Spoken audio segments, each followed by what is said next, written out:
Un inicio de semana interesante, Alejandro. Claro.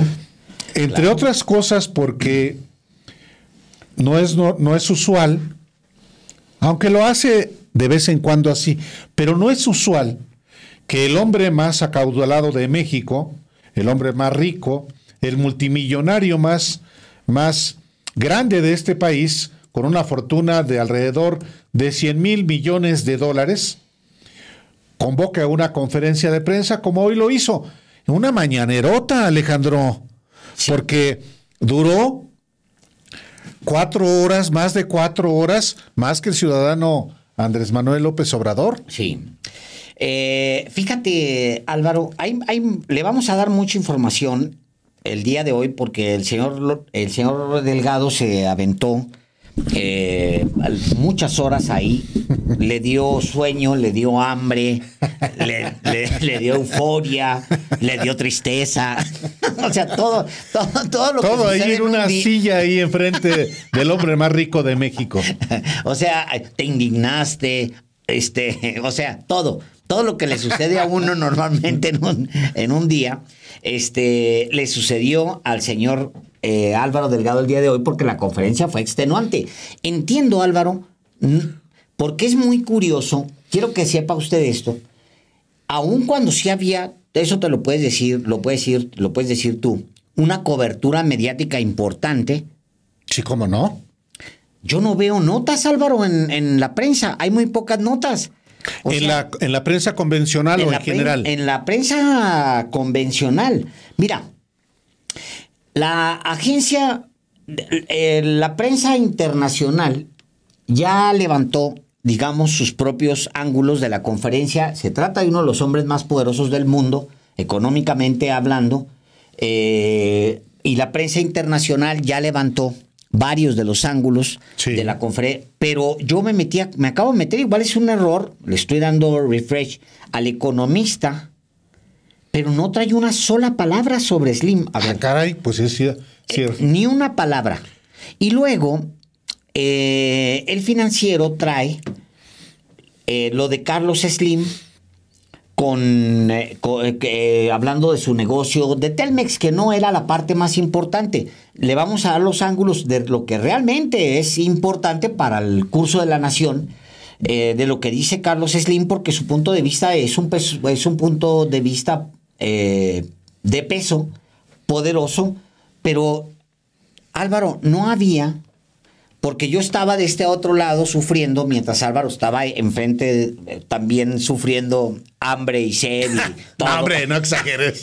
No, hombre, en la cobertura. Cubrir una conferencia de prensa. No, pero de este lado, ajá, estaba yo buscando dónde colgar. Empezó en Milenio la conferencia, estuvo 2 minutos y luego desapareció Slim.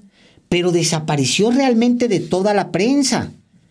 De casi toda la prensa, no había manera de informarse y como consejo también es importante. Mira, este video lo grabé casi comenzando la conferencia de prensa.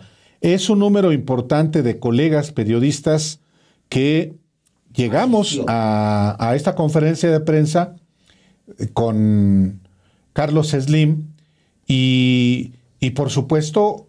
es la primera vez que yo voy a una conferencia de prensa de Carlos Slim, pero suele ser una conferencia que tiene enorme cobertura, pero en efecto, hoy, Alejandro, uno ve...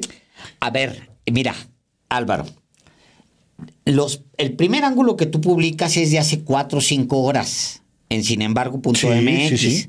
El primer ángulo se refiere, lo voy a decir aunque vamos a abundar en el tema, es Slim contradiciendo en realidad, Álvaro, a una élite de empresarios mexicanos que asegura que hay una ofensiva del presidente para acabar con el Poder Judicial. No es la versión de Carlos Slim. Él dice, oigan, ¿cuándo habían visto ustedes esto? ¿Cuándo habían visto ustedes que el Poder Judicial esté separado del Ejecutivo? El Ejecutivo dominaba. De repente dijo, no, pues como ahora. Dijo, no. Nunca había sucedido lo que estamos viendo ahora mismo sobre el Poder Judicial. ¿Dónde está la nota? Porque es una buena noticia, en todo caso, lo que plantea Slim, que hay una separación de poderes, que es lo que ha dicho López Obrador durante todo su sexenio. Y es lo que dice cualquier persona que con honestidad intelectual observe la vida pública de México. Hay una división de poderes muy clara. Tanto, Alejandro, que el Poder Judicial es visto como un partido político por la oposición de derecha. Es decir, que el Poder Judicial actúe, tome determinaciones, aun cuando el presidente de la Suprema Corte era Arturo Saldívar, al Ejecutivo le daban garrotazos.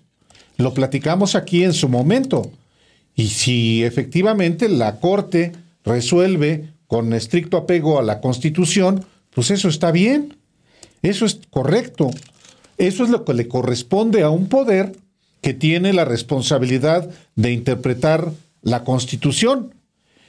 Pero que lo diga Slim, el hombre más rico de México, explica, Alejandro, por qué no está en los titulares hay un de vacío, la prensa. Hay un vacío en la prensa porque los ángulos importantes, yo plantearía 2 nacionales y 1 internacional. 2 nacionales, hay más ángulos importantes, incluyendo las preguntas que tú le haces a Carlos Slim. Hay 2 que sería muy bueno que las explicaras ahorita a detalle, la respuesta, el sentido de la pregunta, etcétera. Pero hay 2 preguntas al menos, o 2 planteamientos de Carlos Slim que son importantes para México, para la vida de México. Una, esta, donde dice que hay una separación de poderes. 2, donde dice que a Pemex lo endeudaron, lo consumieron, se lo echaron en los gobiernos anteriores. Y específicamente en el de Enrique Peña Nieto y en el de Felipe Calderón. Así es. O sea, y no está en la prensa, no está. O sea, es impresionante porque literalmente los 2 diarios económicos, digamos, que han marcado la pauta económica y que tienen 2 economistas como directores, no tienen esos ángulos, no los llevan. Se agarraron las primeras 2 ideas que planteó Carlos Slim en los primeros minutos, que fue lo de Telmex. Ya no es negocio, no la vamos a vender, tiene que ser mexicana, dice, ¿no? Punto. Sí, ese resumiría. Ese es el mensaje, que no es negocio, pero es una empresa mexicana y el compromiso de él y de sus hijos es que no la van a vender. Y luego el tercer tema, y también es muy importante, y yo creo que le agrega, él está pensando en la reacción del mercado bursátil. Ustedes recordarán que la anterior conferencia del presidente de Carlos Slim, larga como esta, que lleva horas, fue cuando iba a asumir la presidencia Donald Trump. Había mucha incertidumbre, sobre todo en los mercados financieros y en los ciudadanos, por supuesto, pero los mercados eran los que estaban más temerosos de lo que podía significar que un antimexicano vociferante llegara a la presidencia de Estados Unidos. Y él dijo, tranquilos, o sea, lean a Trump, ahí están sus libros, lo que ha dicho está en sus libros, lean a Trump, no se asusten. O sea, va a ser al final un hombre pragmático. Y lo fue, Álvaro, sin duda, en la revisión. Ahora, fíjate, ese es el tercer ángulo que plantea, que debería ser un ángulo muy importante en la portada de los diarios económicos y financieros de México, y no está. Es impresionante de verdad que no esté. Es el ángulo que agarra Estados Unidos para ellos. La agencia Associated Press publica que Carlos Slim dijo que el retorno de Donald Trump a la presidencia de Estados Unidos podría ser positivo para México y representar posibilidades de negocios que fortalecerían las estrechas relaciones comerciales entre los 2 países. Dice, ante los venideros comicios de Estados Unidos, Slim se mostró optimista y dijo que un posible regreso de Trump al gobierno sería bueno. México, es la frase textual, puede ser un gran productor de bienes, sustituyendo muchas de las cosas de China. Expresó al hablar de la relación de Estados Unidos con China, que como usted sabe, están francamente en pleito. ¿Qué va a suceder en el futuro inmediato si gana Trump, que es muy probable que gane Trump, con la relación China-Estados Unidos? Se va a ahondar la diferencia, Álvaro. Él empezó la división la separación de la economía de Estados Unidos con respecto a China, y a la vez, junto con el fenómeno de la pandemia, junto con la guerra, se dio un fortalecimiento de México como alternativa frente a China. ¿Qué va a suceder cuando llegue Trump ahora? Nos lo preguntamos todos, porque va a cambiar. O sea, el presidente López Obrador tiene una muy buena relación con Donald Trump. ¿Qué va a pasar con Claudia Sheinbaum? Está la respuesta de Carlos Slim, que importa, porque es un peso de 100,000 millones de dólares y no se publica en la prensa. Es impresionante. Fue una pregunta que le formuló la colega de la cadena estadounidense CNN, en el sentido de cómo ve Slim un eventual triunfo de Donald Trump. Y Trump, en efecto, señala lo que tú has citado, Alejandro, y dijo algo más. Habló, por ejemplo, de la globalización, que eso ya cambió. Ahora se trata de la regionalización de las economías. Y como parte de esa regionalización de la economía de América del Norte, y aquí citó al presidente López Obrador, de lo relevante que es para México, pero también para Estados Unidos y Canadá, el que se genere una economía de América del Norte que también para México sea beneficiosa. ¿En qué sentido? En que en el fenómeno de la relocalización sirva para que en México, pero también para que en Estados Unidos se fabriquen lo que se fabricaba antes en China. Entonces, es muy, relevante el análisis que hace Slim precisamente ante un eventual triunfo de Donald Trump. Y en ese sentido también dijo lo que está pasando en México. Él dijo, a ver, López Obrador nunca se confrontó con los empresarios. Dejó trabajar a los empresarios. Él, por decisiones que él tomó, se hizo cargo de ciertas, se ha hecho cargo de ciertos ámbitos.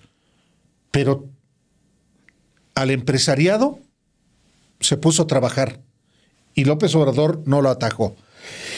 Y esto también no es popular, Alejandro. No es popular para los que manejan, digamos los medios convencionales. Y eso, pues, llama la atención. Y diría yo, más aún, le pregunta hoy un compañero cómo se ha multiplicado su fortuna con López Obrador. Y dice Carlos Slim, ¿y cuáles son las cosas que a mí me ha beneficiado López Obrador? No, pues que las carreteras. Dice, hay 2 tramos carreteros que Grupo Carso ha estado trabajando, pero uno es una concesión desde Felipe Calderón y otra es otra concesión, carretera también, de Enrique Peña Nieto. Dice, lo que hemos hecho solamente es un tramo del Tren Maya, un tramo. En ese sentido, hábilmente también Slim se desmarca del señalamiento de que como su fortuna se incrementó de manera importante en los 5 años y medio del gobierno del presidente López Obrador, pues hay esa complicidad. Y toma distancia también del presidente y dice, bueno, ¿tenemos diferencias? Claro que tenemos diferencias. Y a la pregunta que le hace un compañero, le responde, ¿que usted no tiene diferencias con su esposa? Es muy buena. Pues sí. Es decir, un Slim relajado, yo no lo había visto en una conferencia así, respondiendo a todo. Yo mismo le pregunté sobre efectivamente quién le había formulado la propuesta de ser candidato presidencial en 2012. Y si es este grupo de oligárquico de Claudio X González y el entonces presidente del Consejo Mexicano de Negocios, Alejandro Ramírez Magaña, me dijo, no fue ni Claudio ni fue Alejandro. En realidad, dice, fueron las redes, se generó un fenómeno en 2018, pero no me lo propusieron así. En fin, hoy es muy interesante, hasta en términos de las reformas que formuló el propio presidente López Obrador. Y una última cosa, cuando le preguntan sobre la desaparición de los órganos autónomos, como el Instituto Federal de Telecomunicaciones y la Comisión Federal de Competencia, dice, primero, ¿cuál autonomía?